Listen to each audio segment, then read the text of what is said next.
19 വായനാ ദിനം. കേരള ഗ്രന്ഥശാല പ്രസ്ഥാനത്തിന്റെ സ്ഥാപകനായ ശ്രീ P.N. പണിക്കരുടെ ചരമവാർഷികമാണ് നാം വായനാ ദിനമായി ആചരിക്കുന്നത്. ഒരു മനുഷ്യന്റെ അറിവ് വളർത്തുന്നതിൽ വായനയുടെ പങ്ക് വളരെ വലുതാണ്. ചരിത്രത്തിൽ ഇടം നേടിയ മഹാന്മാരുടെ ജീവിതം ഇതിന് ഏറ്റവും നല്ല ഉദാഹരണമാണ്. ഇന്റർനെറ്റിന്റെയും സാങ്കേതിക വിദ്യയുടെയും ഈ കാലഘട്ടത്തിൽ നാം വായനയെ മറക്കുന്നു. എന്നാൽ എല്ലാ ദിവസവും ഒരല്പം സമയം നാം വായനയ്ക്കായി കണ്ടെത്തണം. ഓർക്കുക, വായിച്ചാൽ വിളയും, വായിച്ചില്ലെങ്കിൽ വളയും. ഈ വായനാ ദിനത്തിൽ അറിവിന്റെ പാതയിൽ സഞ്ചരിക്കുന്നവർക്കായി ഒട്ടനവധി പരിപാടികളുമായി വിമല സെൻട്രൽ സ്കൂളും അണിചേരുന്നു.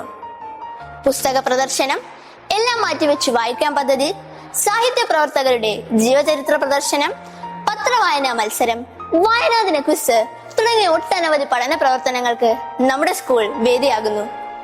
പുസ്തകങ്ങളുടെ ലോകത്തിലേക്ക് നമുക്ക് ഒന്നിച്ച് നടക്കാം.